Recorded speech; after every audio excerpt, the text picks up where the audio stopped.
हाय नमस्कार मंडळी. मी Sanjay Komatwar, view point English academy. तर आज आपण जरासं इंग्लिश विषयाला हात घालणार आहोत. इंग्लिश विषय म्हणलं की सगळ्यांचं धाबं दणाणतं. इंग्लिश विषय म्हणजे कंप सुटतो, पण आपल्याला सर्व भीतीला दूर करून आपल्याला इंग्लिश शिकायचं आहे. सो तयार आहात ना आज इंग्लिश शिकायला? मी संजय कोमटवार, सांगली, आणि मी आज तुम्हाला टेन्सच्या महत्त्वाच्या गोष्टीवर प्रकाश टाकणार आहे. टेन्स म्हणलं की भरपूर लोकांना टेन्शन येतं, त्यांच्या कपाळाला आट्या पडतं. चला बघूया, टेन्स म्हणजे टेन्शन आहे का सोल्युशन आहे?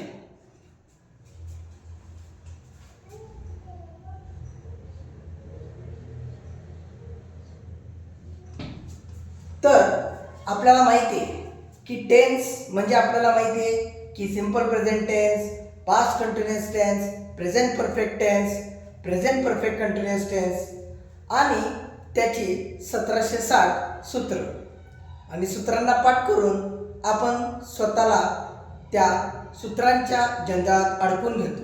पण आज आपण सूत्राशिवायही कसं टेन्स शिकू शकतो या गोष्टीवर चर्चा करणार आहे. तर मी तुम्हाला स्ट्रक्चर देत आहे आणि त्या स्ट्रक्चरच्या माध्यमातून तुम्ही अगदी प्रभावी लवकरात लवकर ग्रामर शिकू शकणार आहात.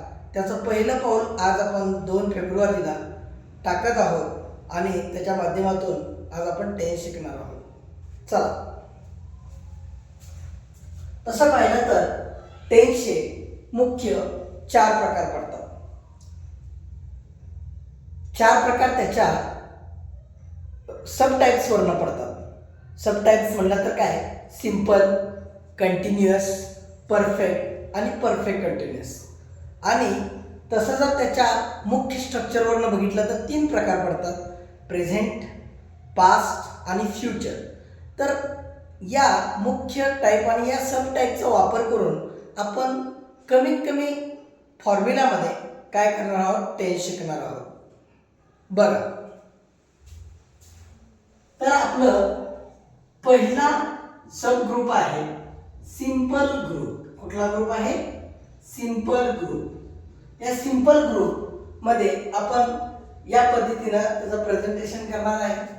आणि तसं पाहिलं तर सिंपल ग्रुप मध्ये 3 भाग आपण करूया: प्रेझेंट, पास्ट आणि फ्युचर. प्रेझेंट, पास्ट आणि फ्युचर. ठीक आहे. तर या पद्धतीनं आपण करू. आता आपल्याला सिंपल प्रेझेंट टेन्स म्हणजे आपल्याला माहिती आहे की प्रत्येक वाक्याची सुरुवात कशाने होते? सब्जेक्टने होते. आणि प्रत्येक वाक्याचा शेवट कशाने होतो? ऑब्जेक्टने होतो. आणि या दोघांच्या मध्ये दुवा साधणारा महत्त्वाचा घटक म्हणजे व. आता आपल्याला माहिती आहे की टेन्स पाठ करणे म्हणजे काय? Subject, verb, object, subject, V2, object. पण असं लर्न करून सारखं सब्जेक्ट आणि ऑब्जेक्टचं रिपिटेशन टाळायचं काम आपल्याला इथं करायचं आहे. कारण की सारखं आपण तेच म्हणल्यामुळं कन्फ्युजन निर्माण होण्याची शक्यता आहे. तर आपण सब्जेक्ट आणि ऑब्जेक्ट या गोष्टीवर जास्त भर न देता वर्बवर भर देऊन वर्ब कसं लक्षात ठेवता येईल आणि आपल्याला टेन्स अगदी सहजरित्या कसं लक्षात ठेवता येईल हे आपण आज पाहणार आहोत. तर सिंपल ग्रुप याचे 3 भाग आपण केलेले आहेत: प्रेझेंट, पास्ट, फ्युचर. तसं नेहमी आपण भूतकाळ आधी बघतो, पास्ट टेन्स मध्ये प्रेझेंट टेन्स बघतो, मग फ्युचर टेन्स बघतो. पण जरा हे मला रचनाबद्ध वाटत नाही, त्यामुळे नवीन पद्धतीनं हे बनवलेलं आहे.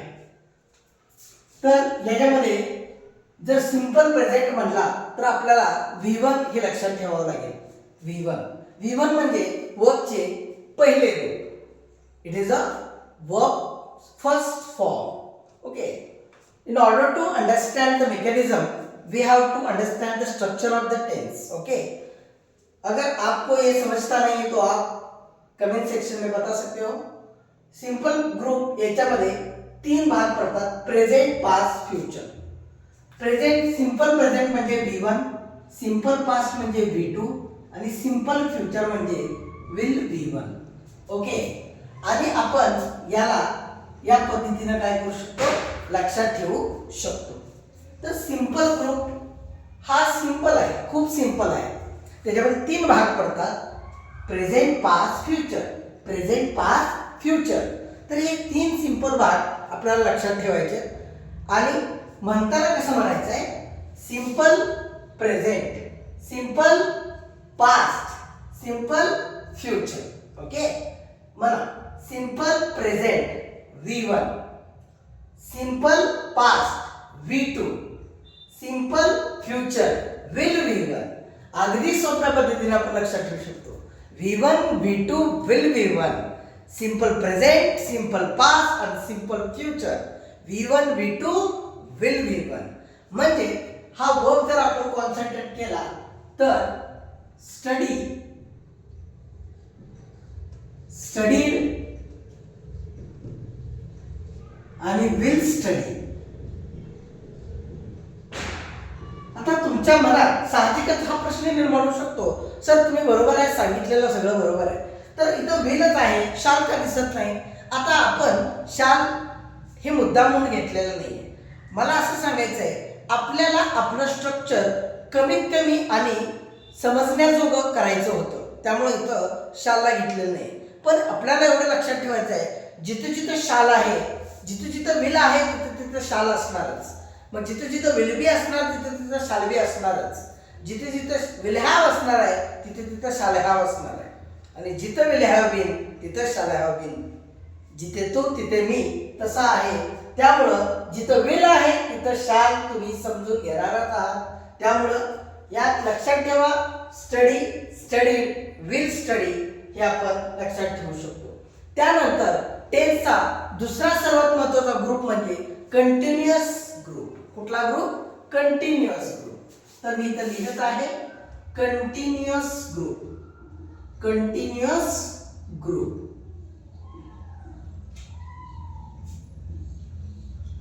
याच्यामध्ये पण आपण जसं सिंपल ग्रुपला केल्यासारखेच 3 भाग करणार आहोत.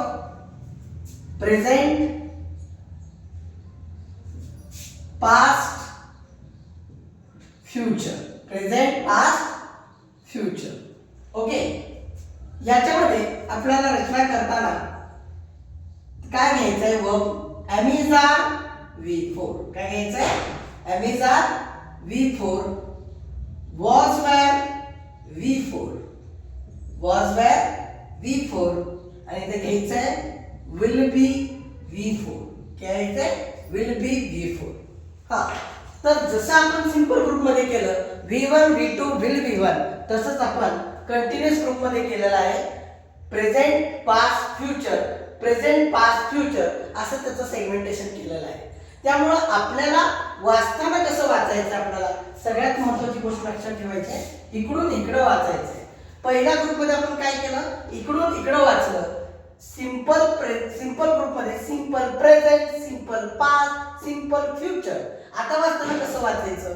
Present continuous, past continuous, future continuous. त्याच्यामध्ये काय? प्रेझेंट कंटिन्युअस म्हणजे काय येणार? एमिजार V4. पास्ट कंटिन्युअस म्हणजे काय येणार? was were V4. आणि फ्युचर कंटिन्युअस म्हणजे काय येणार? will be V4. अगदी सोप्या पद्धतीने आपण समजून घेऊ शकतो. एमिजार V4 म्हणजे V4 काय असणार इथं? स्टडिंग. काय असणार आहे? स्टडिंग. ह्याच गोष्टीला फोकस करायचं आहे. म्हणजे एमिजार स्टडिंग, was were स्टडिंग आणि will be स्टडिंग. आणि मागे सांगितल्याप्रमाणे will be म्हणजे shall be. ओके, तर या गोष्टीवर फोकस करणं खूप महत्त्वाचं आहे. ही गोष्ट तुम्ही कॅप्चर करून घेऊ शकता किंवा लिहून घेऊ शकता की अगदी सोप्या पद्धतीनं आपल्याला टेन्स कसं लक्षात ठेवायचं आहे. आता तुम्हाला हा प्रश्न पडेल, सर वाक्याची सुरुवात तर सब्जेक्ट करतो, मग इथं सब्जेक्ट दिसतच नाही. तुम्हाला माहिती आहे वर्बच्या अगोदर सब्जेक्ट असतो पण वर्बच्या नंतर ऑब्जेक्ट असतो. जे माहीतच आहे ते पुन्हा पुन्हा पुनरावृत्ती करण्याची आवश्यकता काय? त्यामुळं इथं मुद्दामच सब्जेक्ट आणि ऑब्जेक्ट हे पाठ करण्यासाठी दिलेलं नाही. आपल्याला एकच गोष्ट लक्षात ठेवायची आहे, आपल्याला आपलं काम सोपं करायचं आहे, अवघड नाही. म्हणून मी आधी सांगितलं होतं टेन्शन हे टेन्स हे टेन्शन नाही, तर ते आपल्या मुक्तीचा मार्ग असणार आहे. आपल्याला इंग्लिश शिकवण्यासाठी सर्वात महत्त्वाची पायरी असणार आहे. आपल्याला लेखन कौशल्यात पारंगत व्हायचं असेल, आपल्याला भाषण कौशल्यात पारंगत व्हायचं असेल, तर आपल्याला टेन्स शिकणं गरजेचं आहे. तर आपण तिसऱ्या ग्रुपकडे वळूया. हे तुम्ही बघितलं असालच. याच्यामध्ये काही क्वेश्चन असल्यास, तुमचे काही प्रश्न असल्यास तुम्ही कमेंट सेक्शन मध्ये सांगू शकता, प्रश्न विचारू शकता.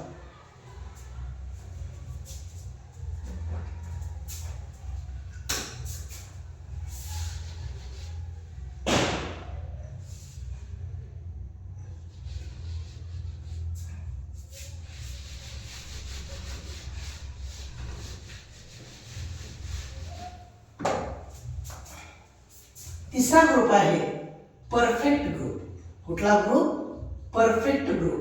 नावाप्रमाणेच हा ग्रुप परफेक्ट आहे. आणि चौथा ग्रुप आहे परफेक्ट कंटिन्युअस ग्रुप. कुठला ग्रुप आहे? Perfect continuous group. Perfect continuous group. तर आपण आज बघणार आहे परफेक्ट ग्रुप मध्ये काय आहे आणि परफेक्ट कंटिन्युअस ग्रुप मध्ये काय आहे. तर बघून घ्या, एकदा नजर टाकून घ्या. तर परफेक्ट ग्रुप मध्ये आपल्याला लक्षात ठेवायचं आहे की हॅव आणि has, had, shall have, will have म्हणजे हॅवच्या रूपांना महत्त्व असणार आहे. तर आपण कंटिन्युअस ग्रुप मध्ये बीच्या रूपांना महत्त्व दिलं होतं, आता या रूपामध्ये हॅव बघणार आपण. तर इथं बघायचं आपल्याला have, has, V3. Have, has, V3. आता तुम्हाला माहिती आहे आपण दुसऱ्या ग्रुपमध्ये कंटिन्युअस ग्रुपमध्ये चौथा फॉर्म वापरलेला आहे V4. आधीच V4, वॉज वेअर V4 आणि विल बी V4. पण आपण तिसऱ्या ग्रुपमध्ये वर्बचं तिसरं रूप वापरत आहोत. म्हणजे किती सोपं आहे लक्षात ठेवायला. तिसरा ग्रुपमध्ये वर्बचं तिसरं रूप म्हणजे काय, सोपं पण जाईल. आणि चौथ्या ग्रुपमध्ये वर्बचं चौथं ग्रुप. आणि तुम्ही इथं आता मी याला तुम्हाला कलेक्टिव्हली एकत्र शिकवणार आहे तिसरा आणि चौथा ग्रुप. लक्षात ठेवा, तिसरा ग्रुप आहे परफेक्ट ग्रुप आणि चौथा ग्रुप आहे परफेक्ट कंटिन्युअस ग्रुप. तर तिसऱ्या ग्रुप मध्ये आपण हॅव, हॅज, V3 घेतलेला आहे. मला दिसत नाही, क्लिअर लिहितो. Have, has, V3. तर आपण प्रेझेंट इथं काय घेणार आहे, हॅव, हॅज. इथं पण हॅव, हॅज घेणार आहे, फक्त पुढे बीन लावणार आहे. काय लावणार आहे? बीन. आणि इथं चौथा ग्रुप असल्यामुळे वर्बचं कितवं रूप घेणार आहे? चौथं रूप घेणार आहे. वर्बचा पण चौथा रूप घेणार आहे, कारण की हा टेन्सचा चौथा ग्रुप आहे. आपण पहिला ग्रुप बघितला सिंपल ग्रुप, दुसरा ग्रुप बघितला कंटिन्युअस ग्रुप, तिसरा ग्रुप बघितला परफेक्ट ग्रुप आणि चौथा ग्रुप बघत आहोत तिसरा आणि चौथा परफेक्ट आणि परफेक्ट कंटिन्युअस ग्रुप. तर याच्यामध्ये तुम्हाला दिसतं तिसऱ्या ग्रुपमध्ये परफेक्ट ग्रुपमध्ये हॅव, हॅज, V3 घेतलेला आहे. V3 काय घेतलेला आहे? हा टेन्सचा तिसरा ग्रुप आहे म्हणून V3 घेतलेला आहे. V4 इथे काय घेतलेला आहे? हा टेन्सचा चौथा ग्रुप आहे. समजलं असेल तुम्हाला. तर लक्ष द्या. तर इथं हॅव, हॅज घेतलं आपण, इथं परत हॅव, हॅजची पुनरावृत्ती केली, पण हा परफेक्ट कंटिन्युअसचा ग्रुप आहे म्हणून इथं आपण एक ऑक्झिलरी वर्ब, एक सहाय्यकारी क्रियापद जोडलेला आहे बीन. तर हॅव, हॅज, बीन आणि पुढे जोडलेला आहे V4. समजलं असेल तुम्हाला. तर मी इथं तुम्हाला प्रश्नाचं उत्तर सहज मिळत आहे. पास्ट मध्ये आपण घेणार हॅड V3. Had V3. आता तुम्हाला कळालेलंच असेल, इथं हॅव, हॅज, V3 केलं होतं, आपण इथं हॅव, हॅज, बीन, V4 केलं. आता तुम्हाला कळेल इथं हॅड V3 आहे म्हणजे इथं काय येणार आहे? हॅड बीन V4 येणार. काय येणार? Had been V4. ठीक आहे. त्याच पद्धतीनं इथं फ्युचर परफेक्ट मध्ये विल हॅव V3 असेल आणि फ्युचर परफेक्ट कंटिन्युअस मध्ये विल हॅव बीन V4 असेल. विल हॅव बीन V4 असेल. त्यामुळं हे टेन्स शिकताना आपल्याला एक गोष्ट लक्षात घ्यायची आहे, कारण की हा तर माझा पहिलाच व्हिडिओ आहे आणि तो प्रभावशाली बनवण्याचा मी प्रयत्न केलेला आहे. तुमच्या सगळ्यांची खूप खूप अपेक्षा आहे आणि माझ्याकडनं तुम्हाला खूप शिकायला मिळेल. ग्रामरमध्ये लेखन कौशल्य असू दे, भाषण कौशल्य असू दे. एकदा का तुम्ही ग्रामर नावाचा जो ब्रह्मराक्षस आहे, तो ब्रह्मराक्षस नाहीये, तर तो मित्र आहे जो तुमच्या मिसकन्सेप्शन आहेत, ते तुमचे इन्फेरियरिटी कॉम्प्लेक्स आहेत, तुमच्या मनातली जी भीती आहे ते काढून टाकायला मिळालेलं आहे. नाव लक्षात ठेवा, Sanjay sir. Sanjay sir, Sanjay sir. तुम्ही आजपासून ग्रामर शिकणार आहात, तेही संजय सरांसोबत. View point academy, view point English academy ही मुलांना स्पोकन इंग्लिश, रायटिंग स्किल आणि भाषण कौशल्य, त्यासोबतच सगळ्यात महत्त्वाचं काय, आपण सगळ्यात महत्त्वाचं या अकॅडमीमध्ये व्होकॅब्युलरीवर भर देतो आणि व्होकॅब्युलरी परफेक्ट करून घेतो. त्यामुळं आपल्याला आजपासून खूप काही शिकायला मिळणार आहे. आणि आज आपण टेन्सचं स्ट्रक्चर बघितलेलं आहे. याच्या पुढील भागात आपण टेन्सचा वापर करून कसं आपल्याला वाक्य बनवता येईल आणि वाक्य ओळखता येईल, त्या वाक्याचा काळ ओळखता येईल आणि वाक्याचा प्रकार ओळखता येईल आणि एका वाक्यातून दुसऱ्या वाक्यात कसं रूपांतर करायचं हे आपण शिकूया. तर तुम्हाला जर व्हिडिओ आवडला असेल तर या व्हिडिओला लाईक करा, शेअर करा आणि सगळ्यात जास्तीत जास्त लोकांना सबस्क्राईब करायला लावा. कारण की हा व्हिडिओ खूप महत्त्वाचा आहे प्रत्येक विद्यार्थ्यासाठी, पालकासाठी आणि ज्यांना इंग्लिशमध्ये आवड आहे त्या प्रत्येक व्यक्तीसाठी हा व्हिडिओ खूप महत्त्वाचा आहे. धन्यवाद.